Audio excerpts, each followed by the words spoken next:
ချင်းလဲတက်ပေါ့မတက်ချင်ဘူးဆိုလဲပြင်မှာတခြားနေရာမှာတက်လဲရတယ်အခုကတော့အမတို့ General English ဆိုပေမဲ့မောင်လေးတို့တက်နေတာပေါ့နော်ဒါ General English ရဲ့ဈေးပဲအမတို့ယူထားပြီးတော့ဒီမှာ General English leaning towards IELTS ဆိုတော့ IELTS ဘက်ကိုရောက်တဲ့ General English ရဲ့ curriculum နဲ့လည်း train ပေးတဲ့အပြင်အခုဆိုလို့ရှိရင်အမတို့ကျောင်းဘက်ကဆရာ Victor ကိုတော့သူတို့ file share ထားလားမ share ရသေးဘူးလားမသိဘူးIELTS listening strategy file တွေပြီးလို့ရှိရင်ဒီ grammar file တွေပြီးလို့ရှိရင်ခုနောက်ပိုင်း share ထားရနော်အဲ့ဒါတွေနဲ့အစားဆရာတွေကအခုသင်ပေးရဆိုတော့လေဘယ်လိုဖြစ်ကိုက General English အတန်းကို General English အတန်းစီးပဲပေးပြီးအပ်တယ်ဆိုပေမဲ့ကိုက IELTS ရဲ့ tips and tricks တွေ IELTS ရဲ့ insightful information တွေအများကြီးရတာပေါ့သိလားနော်မောင်လေးဟုတ်တယ်သူလည်းပါတယ်သူတင်ရတယ်ဟုတ်တယ်သူ reading နေဆိုတင်ရတယ်အဲ listening နေဟုတ်တယ်သင်ရတယ်လေဘာလို့ဆိုအခုကျမအကုန်လုံးဆရာကြီးအကုန်လုံးက General English ဆိုပေမဲ့ဒီ reading file တွေပြင်လို့ရှိရင်လည်း IELTS ရဲ့ဒီ types တွေလေအကုန်ပြန်ပြီးတော့ question types တွေအကုန်ပြန်ထည့်ခိုင်းတယ် writing types တွေဆိုလည်း၅ခုလုံးအကုန်ပြန်ထည့်ခိုင်းတယ် writing file ပြင်တဲ့အချိန်မှာလေဆရာမတွေဆရာတွေကိုဆရာကြီးဆရာမတွေကို teaching material ကျွန်မပြင်ခိုင်းလို့ရှင်အဲ့လိုဆိုတော့အမားတို့ကျောင်းဘက်ကဒါတွေအကုန်လုံးက extra ပေါ့နော်မောင်လေးတို့ညီမလေးတို့ဒါ supporting ပေးတာမောင်လေးကိုပေါ့နော်ဒီအကြောင်းသားအကြောင်းသူတွေကိုအဲ့တော့မောင်လေးနေနဲ့တကယ်လို့ IELTS ဖြေခံနေကြလို့ရှိရင်အမားတို့စီမှာတက်မယ်ဆိုလို့ရှိရင်တော့သူတို့ကြိုပြောပါတော့တကယ်လို့အပြင်မှာပဲကိုယ့်ဘာသာတခြားမှာတက်မယ်ဆိုရင်လည်းရတယ်ကိစ္စတော့မရှိဘူးဒီမှာတော့အမားတို့ကတော့ IELTS ဖတ်ပို့ပြီးတော့ရောက်တာပေါ့နော် General English ကိုအမားတို့ကလုံးဝဒီ academic English ကိုပဲတန်းပြီးတော့သင်လိုက်တဲ့ပုံစံ train ပေးတာနော်မောင်လေးနော်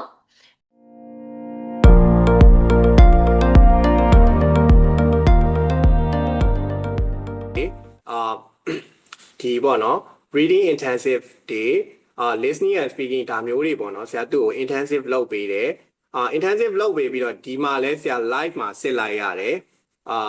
December 20ပေါ့နော်အဲ့ဒီမှာဆရာ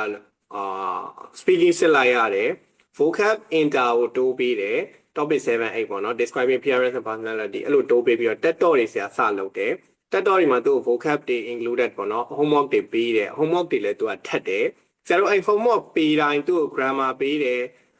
grammar ပေးတယ် writing text ပေးတယ်တစ်ခါတလေဆိုရင် reading တစ်ခါပေးဘူးတယ်အဲ့လိုမျိုးတွေဆရာပေးပြီးတော့သူ့ကိုဆရာ feedback ပြန်ပေးရ feedback ပေးရင်ဒါကဘာလို့မှားတာလဲဘာလို့ဒီနေရာမှာမှားလဲပေါ့နော်အဲ့ feedback ကတော့သူအမြဲတမ်းရတယ်ကွာwriting တွေဆိုလည်း feedback ရတယ် writing feedback ဆိုရင်သူတည်ရအဲ့လိုတကြောင်ချင်းရတယ်သူ feedback ကအဲ့ဒါရဲ့ဒီ grammar တက်တော့ပေါ့နော်ဒီနေ့မှာသူ vocab reading ဒီနေ့မှာဒါ midterm counseling မဟုတ်ပါဘူးဒီနေ့ဒါ midterm မဖြည့်ခင်ရက်ကထင်တာပဲအဲ့ဒါသူပြတ်သွားတဲ့ခေါက်လေးရှိတယ်ဒီမှာတုံးဆိုရင်ဒီမှာပေါ့နော်သူ midterm မှာကြတော့သူ listening 8.0 ဆိုပြီးတော့ထိုးတက်သွားတယ် reading ကတော့ 6.5 writing 0.5 ထိုးတက်သွားတယ် speaking ကတော့ unstable ပေါ့နော်ဒါပေမဲ့ overall အနေနဲ့ကြည့်ရင်သူက6.0 ကနေပြီးတော့7ဖြစ်သွားတယ်6.0 ကနေ yes midterm မှာ7ဖြစ်သွားတယ်6.0ဆို1တက်သွားပါသူရဲ့ listening ကလုံးဝထိုးတက်သွားဆရာ listening ဟုတ်တယ်ဆရာနဲ့ရှင်းနေတော့ဖြစ်သွားတယ်ဆရာ15နာရီအတွင်းမှာဘယ်ကနေ8ကိုရောက်တာလဲ listening က6.5ကနေနော်5.5ကနေ no 5.5ကနေ5.5ကနေ8ကိုရောက်อ่ะဒါဘလိုတော့ရှိမှာပေါ့ဆရာထင်တာကတော့ဒါမဲ့လေသူကအဲ့လို3ခါလောက်ထွက်သွားတယ်ဆိုတာဒါဆရာ zoom နဲ့ဟွာလို့တော့ဆိုသူဖုန်းကြီးကိုပူပြီးတော့ဆရာသူ့ကိုအဲ့လိုကြည့်ရသူကဖုန်းနဲ့ဖြစ်ရတော့ဆရာဖုန်းကို screen share ခိုင်းလိုက်တာ share ခိုင်းပြီးတော့သူအဲ့လိုနားထောင်တဲ့အချိန်မှာဖုန်းကြီးပူသွားပြီးထွက်သွားပေါ့ထွက်သွားတတိယတစ်ခေါက်ဖြည့်တဲ့အချိန်မှာပေါ့နော်သူဟွာတဲ့ဒါအချိန်ကလည်းပြည့်သွားပေါ့နော်အချိန်လည်းပြည့်သွားဆိုတော့ဆရာတဲ့ကျွန်တော်တဲ့ဒါဒီနန်းပေါ့နော်ဆက်ကြည့်အောင်မလားဆိုရတယ်လို့ဆရာဆက်ကြည့်လိုက်မယ်လို့ဘာမှမဖြစ်ဘူးဆိုပြီးတော့သူ့ကိုဖြည့်လိုက်တော့အဲ့နားမှာသူ result ထွက်မဲ့နေရာမှာပေါ့နော် result ထွက်ခံနေလို့ submit လုပ်မဲ့နေရာမှာသူကဟိုဖြစ်သွားအဲ့ zoom ထဲကနေပြီးတော့ class ဆိုပြီးထွက်သွားပြီးတော့မှဘယ်လို result ကတင်လို့ရလိုက်လားဆိုတော့ခဏလေးဆရာတဲ့ browser ထဲဝင်ကြည့်လိုက်အောင်မယ်ဆိုတော့ browser ထဲဝင်ကြည့်ရတယ်တဲ့ဆရာဒါဖြည့်ထားတယ်ပေါ့နော်listening လေးပါဆို listening လေးပါဆိုပြီးတော့ကျွန်တော်အဲ့ဒီscreenshot လေးပေါ့နော်သူအဲ့ဖုန်းAndroid ဖုန်းလေးနဲ့ထင်တာပဲ screenshot လေးသူပို့ထားဆရာတစ်ချက်လေးကြည့်ပေးမယ်အဲ့ဒါလေးကိုသူပို့ထားလေးရှိ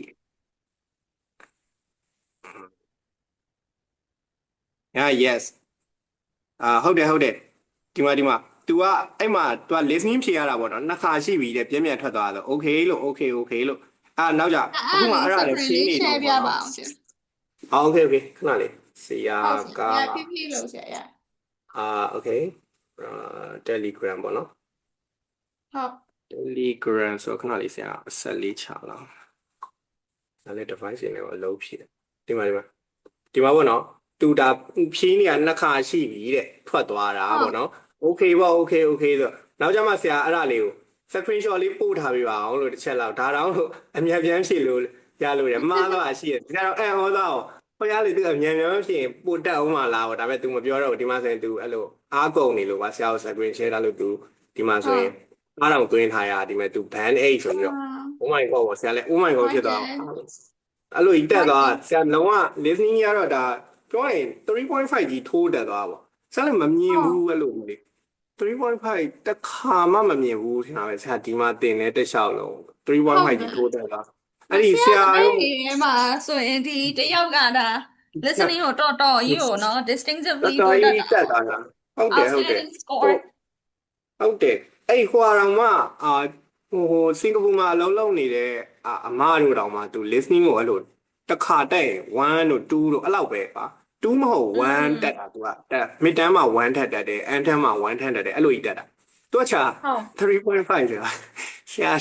တော်ကြောင်တော့ဆရာတော့ဗောနော် oh my god ဘယ်လိုဖြစ်တာလဲ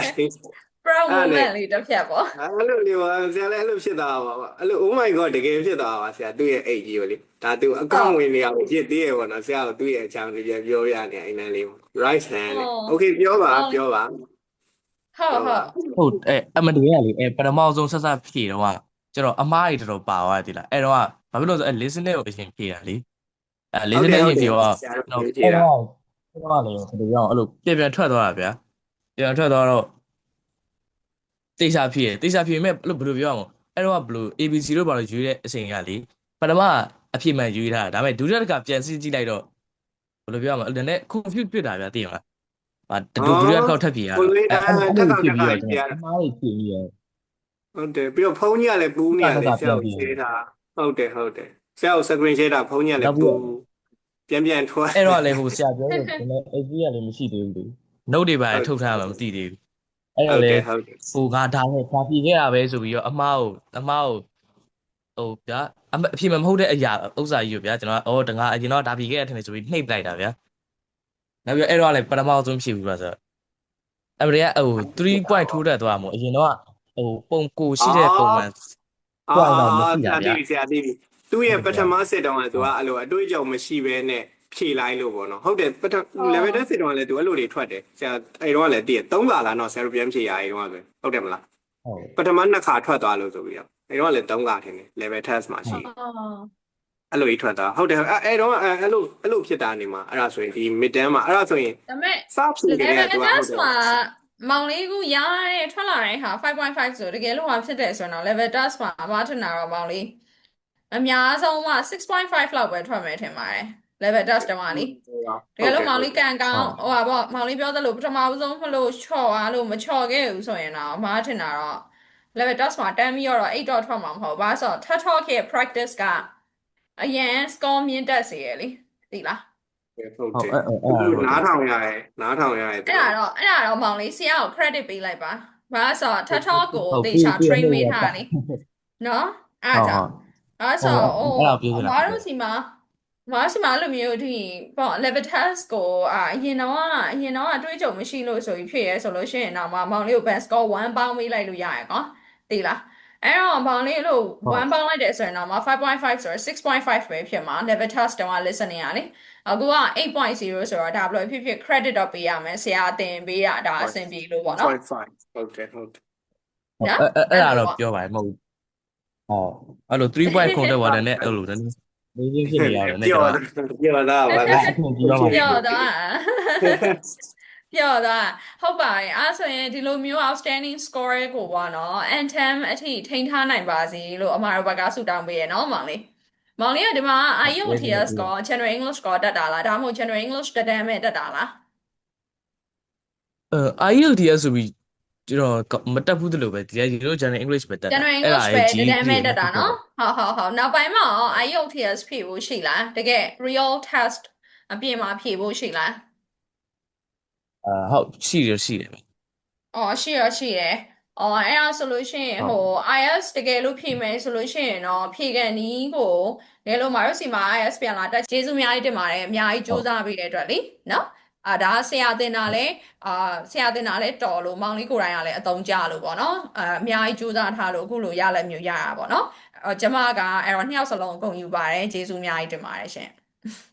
โอเคပါဆရာတော့သူ Okay ပါ listening အမှတ်နေတော့ထိန်းခိုင်းအောင် ထိန်ခိုင်းထားအောင်ဆရာအန်တမ်ထီလေနော်โอเคပါရှင်အားဆိုဆရာအချိန်ပေးလို့ကျေးဇူးအများကြီးတင်ပါတယ်ဆရာဒီ recording လေးကျမတို့တစ်ချက်လေးပြန်ပို့ပေးပါအောင်နော်